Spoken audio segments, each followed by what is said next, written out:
En el principio era el verbo, en el principio era el número, en el principio era el sonido. Hola, soy Gaspar y esto es Cítara, canal dedicado a la música especulativa. La metafísica musical, música especulativa o música pitagórica sirve para comprender los lazos entre la armonía del macrocosmos, lo que nos rodea, lo de afuera, y el microcosmos, nosotros, lo de dentro. En el vídeo anterior de la serie vimos qué significa la inspiración y nos apoyamos en distintas tradiciones. En este vamos a continuar con el tema de la inspiración enfocándonos en las musas, para definir mejor qué son y qué nos quieren decir con su número, nombre y jerarquía. Las musas crean un camino hacia Apolo, que es el arquetipo solar. Esto es así porque van aproximando más y más la idea de belleza hasta desembocar desde la multiplicidad en la unidad apolínea.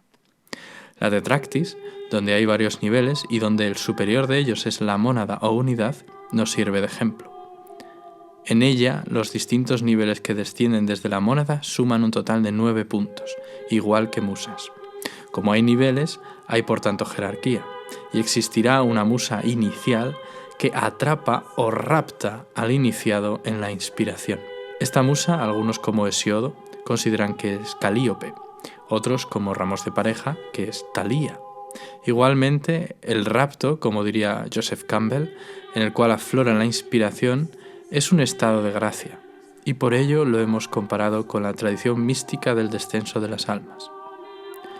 Si bien las musas no son diosas del panteón griego, se podría decir que son un desglose de la luz que emana de uno de los 12 del Olimpo, de Apolo. Al ser representaciones femeninas, uno puede concluir que se trata de recipientes, o sea, parte receptiva femenina de dicha luz. Estos recipientes tienen nombres y con ellos atributos, propiedades que los llenan. La luz de la verdad apolínea o inspiración iría pasándose de musa en musa hasta llegar al hombre. Son números, son 9 recipientes y también son cualidades, son 9 nombres o atributos de la luz. Número. Ya vimos que la perfección para los pitagóricos era el número 10. Ellos le daban una enorme importancia al hecho de que los 4 primeros números naturales sumasen 10, ya que estos números eran los presentes en la tetractis, encarnando así las dimensiones del universo. 10 es también lo que delimita un ciclo completo. Una vez se sobrepasa este número, se vuelve a empezar la cuenta. 11 equivale a 1, 12 equivale a 2, etc. Pero habiendo subido de nivel desde la anterior iteración. A estas iteraciones en música las llamamos octavas y delimitan lo que llamamos escalas, solo que no en 10 unidades sino en 7 o en 12. Pero el concepto es el mismo.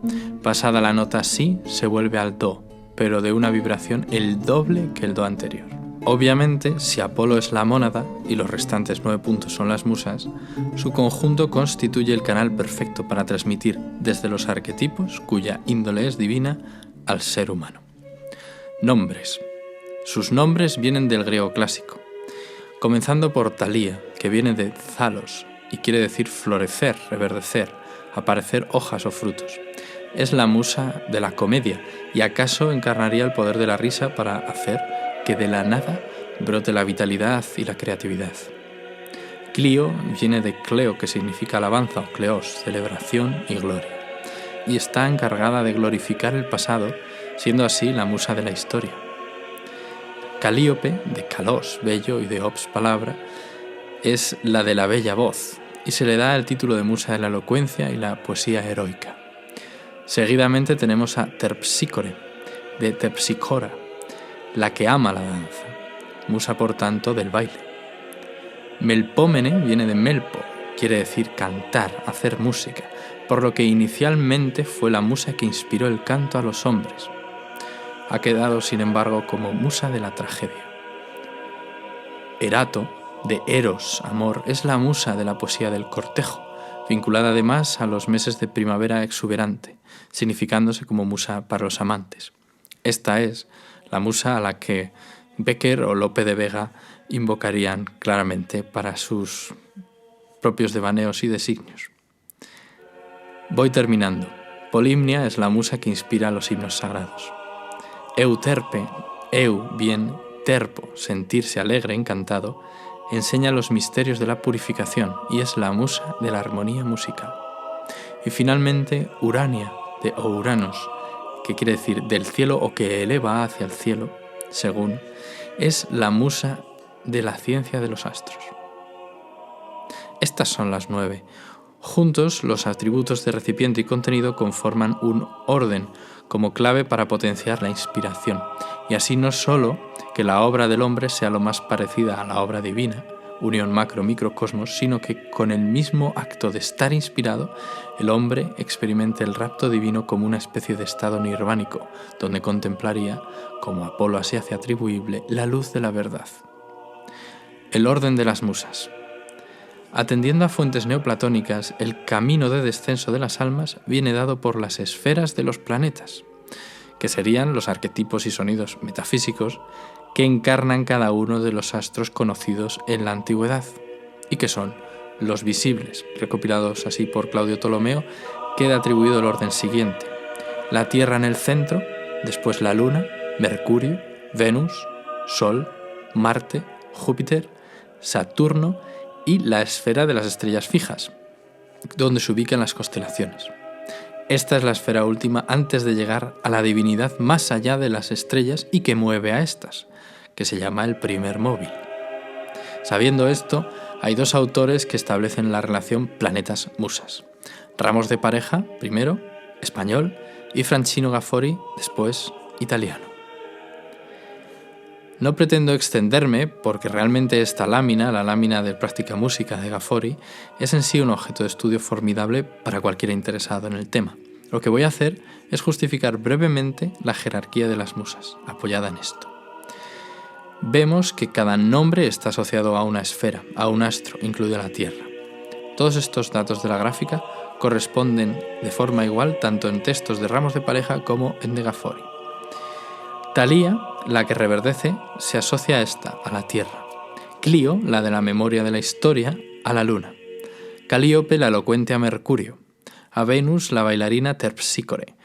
La dadora del canto, Melpómene, corresponde a la esfera solar. Erato, la musa del erotismo, a Marte. La musa del himno sagrado, Polimnia, a Júpiter. Zeus, Deus. A Euterpe, la erudita, el riguroso Saturno, y finalmente a Urania, el cielo estrellado. Más allá de las estrellas está lo que el hombre no puede ver, y de ahí emana la luz pura de la divinidad, la belleza y la verdad. Ahí residen las tres gracias y reside Apolo, como arquetipos de el primer móvil y la primera causa. Aquellos que tengan conocimientos de mitología o de astrología tradicional saben que las cualidades de las musas se relacionan armónicamente con las de las esferas celestes con las que van parejas.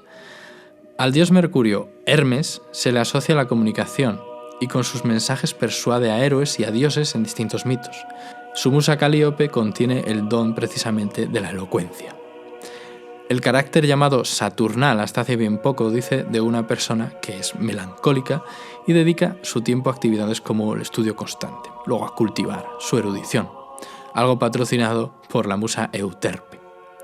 El mes de los amantes, entregado a Erato, es coincidente con el signo de Aries, cuyo planeta regente, según la ciencia del cielo, es Marte. Con todo, las 9 musas corresponderían con estas esferas, y la inspiración bajaría al abrirse cada una de las puertas que encarna cada musa y que atañe a un astro. Todo este camino sería una imagen especulativa del descenso de las almas, que permite precisamente obtener un canal directo con la mónada, para que el iniciado experimente la unión mística, sin trascender el plano de la materia, sin abandonar el mundo y sin ser necesariamente un místico. Es de hecho la luz, a través de la inspiración, la que accede al plano de la materia para fecundarla a esta, y que a través del hombre y como consecuencia de esto produzca obras que reflejen la unidad y belleza que el hombre de por sí no puede concebir. Traspasar cada una de las puertas de cada una de las musas equivale a redescubrir el camino por el cual baja este fenómeno. Bien, todo esto es ampliable y a quien le interese puede encontrar información de contacto en la descripción y ser mi alumno. De momento, Con este segundo vídeo de la inspiración y las musas termino esta breve pero intensa serie de corte metafísico musical. Si en el futuro trabajo más sobre el tema, será sobre estos 2 vídeos como base de estudio. Compartid este vídeo para aportar a otros. Esto es la punta del iceberg para el que tenga buen corazón y la puerta a la perdición para el ambicioso de conocimiento. No os queméis como Ícaro. Espero que os haya gustado. Suscribiros a mi canal y darle a la campanita. Saludos órficos.